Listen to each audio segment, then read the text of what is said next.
जय हिंद। आज के इस वीडियो हम देखेंगे स्क्वायर रूट फंक्शन ग्राफ। ठीक है, क्लास 11 का इसमें डोमेन रेंज भी किस तरह निकालेंगे स्क्वायर रूट फंक्शन ग्राफ का, तो एक एक करके इस वीडियो में हम देखते हैं। ठीक है, तो स्क्वायर रूट फंक्शन ग्राफ क्या है? स्क्वायर रूट का मतलब क्या होगा कि अंडर रूट इस तरह से हम लिखते हैं इसको। ठीक है, जैसे मान लो इसके अंदर अंडर रूट कोई वैल्यू मान लो 4 है तो इसका वैल्यू क्या हो जाता है? एक्स 2 हो जाता है, पता ही होगा स्क्वायर रूट। जैसे अंडर रूट 9 है तो इसका क्या हो जाएगा? 3 हो जाता है। मान लो अंडर रूट 3 है तो इसका निकालोगे वर्गमूल तो 1.73 होता है। ठीक है, स्क्वायर रूट को हिंदी में बोलते हैं वर्गमूल। ओके, तो इस तरह से हम निकालते हैं। ओके, अब यहाँ से इसका हम फंक्शन बनाते हैं और उसके बाद ग्राफ बना के फिर हम इसका निकालते हैं कि डोमेन और रेंज क्या होगा। तो यहाँ से जैसे देखते हैं फंक्शन एफ एक्स जो फंक्शन है इसका ले लेते हैं अंडर रूट एक्स। ठीक है, स्क्वायर रूट है, अंडर रूट ले लिए एक्स का फंक्शन। इसको हम क्या लिख सकते हैं? यहाँ पे क्या एक्स का वैल्यू क्या हो सकता है? 0 हो सकता है और बेस हो सकता है कि अंडर रूट अगर 0 का वैल्यू क्या होगा? 0 ही होगा। ओके, यहाँ तो 0 होगा तो यहाँ इसको हम लिख सकते हैं एस का जो वैल्यू होगा ग्रेटर देन और 0 होगा। ग्रेटर देन हम मैंने क्यों लिखा? क्योंकि अगर हम निगेटिव अगर हम यहाँ पे वैल्यू ले लेंगे तो कॉम्प्लेक्स नंबर बन जाएगा। जैसे मान लो अगर अंडर रूट आप निगेटिव माइनस एक्स लिए, ठीक है, माइनस एक्स लिए तो इसको माइनस हटाने के लिए इसको आयोटा इसको लिखते हैं। ठीक है, आयोटा आयोटा आ जाएगा और एक्स आ जाएगा। तो जब ये आयोटा कॉम्प्लेक्स नंबर में हम देखेंगे इसको, अभी फिलहाल हम तो स्क्वायर रूट फंक्शन में बारे में देख रहे हैं कि अंडर रूट इसलिए लिए क्योंकि निगेटिव हम यहाँ पे नहीं ले सकते। निगेटिव लेंगे तो आयोटा आ जाएगा जो उसमें कॉम्प्लेक्स नंबर में हम देखेंगे। ठीक है, तभी हम यहाँ पर देख रहे हैं स्क्वायर रूट फंक्शन का। तो एक्स ग्रेटर देन 0 लेना। ठीक है, इसको हम क्या ले लेंगे? वाई। वाई इक्वल टू क्या आ जाएगा? अंडर रूट एक्स हो जाएगा। क्लियर है, अंडर रूट एक्स हो गया। ठीक है, अब यहां से इसका हम निकालते पॉइंट निकालते हैं। एक्स का वैल्यू मान लो हम पुट कर दिए 1, एक्स का वैल्यू पुट करेंगे तो वाई का वैल्यू क्या आ जाएगा? Under root 1। स्क्वायर रूट या अंडर रूट वर्गमूल इसका 1 करोगे तो कितना होगा? 1 ही होगा। ठीक है, मान लो एक्स का वैल्यू हम 2 पुट कर दिया तो वाई का वैल्यू क्या होगा? इसका अंडर रूट 2 हो जाएगा। अंडर रूट 2 का वैल्यू होता है 1.414 समथिंग होता है, 1.41 लेके चलते हैं अभी। ठीक है, x का वैल्यू मान लो हम क्या ले लेते हैं? 3, तो y का वैल्यू क्या आ जाएगा? अंडर रूट 3, ये क्या आ जाएगा? 1.732 समथिंग होता है। ठीक है, x का वैल्यू मान लो 4 लिए तो y का वैल्यू क्या आ जाएगा? अंडर रूट 4, यहाँ से क्या आ जाएगा? अंडर रूट 4 का वर्गमूल 2। क्लियर है, उसी अकॉर्डिंग और हम ले सकते हैं x का वैल्यू मान लो 5 लिए हैं तो यहाँ से y का वैल्यू क्या आ जाएगा? अंडर रूट 5, ये 2.1 समथिंग कुछ होगा। ठीक है, अभी उतना हम डिटेल में नहीं जाएंगे, 2.01 समथिंग इस तरह होगा, यानी 2 से बड़ा ही होगा। ठीक है, ये तो पॉइंट हम निकालना समझ गए किस तरह निकालते हैं। अब इसका हम ग्राफ बनाते हैं।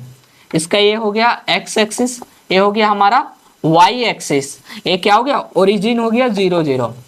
क्लियर है, अब एक्स का वैल्यू क्या है? 1 2 3 4 5।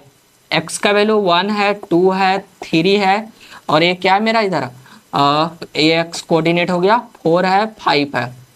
ओके, y का वैल्यू क्या है मेरा? 1 है, 2 है, 2 तक ही मैक्सिमम है तो 1 है और एक 2 है।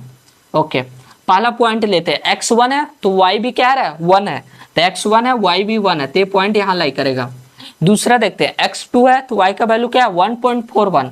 x2 है तो y का वैल्यू 1.41 समथिंग यहाँ पे होगा, ये 1.5 बीच में आता है तो इसके यहीं पे लाई करेगा। ठीक है, तो ये पॉइंट यहाँ आ गया 1.41 और 2 के लेना है तो यहाँ पे आ जाएगा। ठीक है, ये पॉइंट दे देते हैं इसको 1 1 है और ये क्या मेरा 2 और 1.4, 2, 1.4 और तीसरा क्या है? x का वैल्यू अगर हम 3 डालते हैं तो y का वैल्यू क्या रहा है? 1.73। x का वैल्यू 3 डाल रहे हैं तो y का वैल्यू 1.73 समथिंग यहाँ होगा, यानी ये पॉइंट यहाँ पे लाई करेगा। ठीक है, ये पॉइंट यहाँ करेगा 3, 1.7। x का वैल्यू 4 डाल रहे हैं तो y का वैल्यू 2 आ रहा है, x का वैल्यू 4 हम डाल रहे हैं तो y का वैल्यू 2 आ रहा है, ये पॉइंट यही कहीं लाई करेगा। अब यहाँ से देखिए ग्राफ क्या है। अब इससे देखिए थोड़ा स्ट्रेट लाइन में तो नहीं है ये, क्योंकि स्ट्रेट लाइन में कब होता था कि जब हम यहाँ पे लेते थे इस तरह से, वो इस तरह से जब कोई ग्राफ बनता था y बराबर x, जिसमें आइडेंटिटी फंक्शन जब बताए थे तो उसमें इस तरह से y बराबर x होता है। तो ये तो स्ट्रेट लाइन तो ग्राफ इसमें नहीं होगा स्क्वायर रूट का, ये जो होगा इस तरह से ग्राफ बनेगा। लाइन ये देखिए पॉइंट यहाँ लाई करेगा, फिर ये आपको यहाँ लाई करेगा, इस तरह से स्लोप थोड़ा बन जा रहा है, ये पूरा थोड़ा स्लो बन रहा है। अगर x का वैल्यू फिर इस तरह से हम अगर मान लो 5 लेंगे तो 2 पॉइंट समथिंग बढ़ रहा है, 2.01, आने पॉइंट यहाँ कहीं ला रहा है, कहीं ज्यादा एबव नहीं जा रहा कि ये x y है, x 5 है तो y भी 5 है। जब ये दोनों इक्वल रहता है तभी ये स्ट्रेट लाइन बनता है, तो ये स्लोप जा रहा है। ठीक है, उस अकॉर्डिंग इस तरह से x का वैल्यू तेजी से बढ़ रहा है, y का वैल्यू स्लो बढ़ रहा है, तो उस अकॉर्डिंग धीरे धीरे इस तरह से जाएगा, स्लोप की तरह, स्लोप हो रहा है। तो इस तरह से इसका ग्राफ बन गया। अब इसका देखते हैं डोमेन और रेंज किस तरह से निकालते हैं। यहाँ देख लेते हैं इसका डोमेन क्या होगा। डोमेन इसका क्या, डोमेन हम किस में देखते हैं, एक्स कोऑर्डिनेट में देखते हैं। एक्स का वैल्यू क्या है, एक्स का वैल्यू मेरा क्या है, ग्रेटर देन और 0 है। यानी कि 4 रियल नंबर यहाँ तो नहीं लिख सकते हैं। रियल नंबर अगर लिखना है तो इस तरह से भी लिख सकते हैं, ऑल रियल नंबर, और या तो इस तरह से लिख सकते हैं आप इसको डायरेक्ट सिंपल।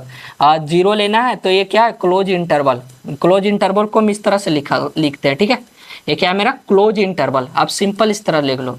क्लोज इंटरवल 0 लेना है क्योंकि इक्वल है तो 0 लेना है। और ये कहाँ तक जा रहा है, इन्फिनिटी टाइम, ये ओपन इंटरवल होता है, ठीक है।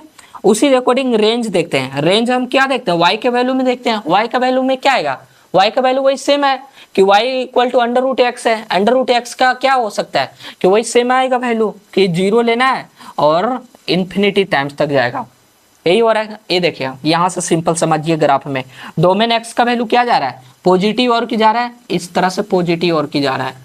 तो एक्स का वैल्यू पॉजिटिव मिनिमम 0 ले रहा है, 0 वैल्यू यहाँ पे लाई कर रहा है, कट रहा है, तो 0 लिए। कहाँ तक जा रहा है, इन्फिनिटी टाइम्स तक जा रहा है, तो इसलिए इन्फिनिटी टाइम्स तक ले लिए। तो इसको ओपन इंटरवल में लिखते हैं। क्लोज में वहां लिखते हैं जो पॉइंट मेरे को फाइनाइट है, वहां वैल्यू निकल सकता है। अभी तो इन्फिनिटी में कोई तो वैल्यू फाइंड नहीं है। रेंज में क्या है कि रेंज y का वैल्यू मिनिमम क्या है, 0 है, तो 0 लेना है, लिए है। क्लोज इंटरवल कहाँ तक जा रहा है, y तक बढ़ते जा रहा है, वैल्यू y का धीरे धीरे इस तरह से ग्राफ बढ़ती जा रहा है, ठीक है। तो इस तरह से इसका क्या होगा, डोमेन और रेंज। तो इस तरह से स्क्वायर रूट में हमने एक एक करके पॉइंट वाइज देख लिए कि किस तरह से पॉइंट निकाल के आपको डोमेन और रेंज भी निकालना और ग्राफ किस तरह बनता है, ठीक है। फिर मिलते हैं नेक्स्ट वीडियो में। जय हिंद।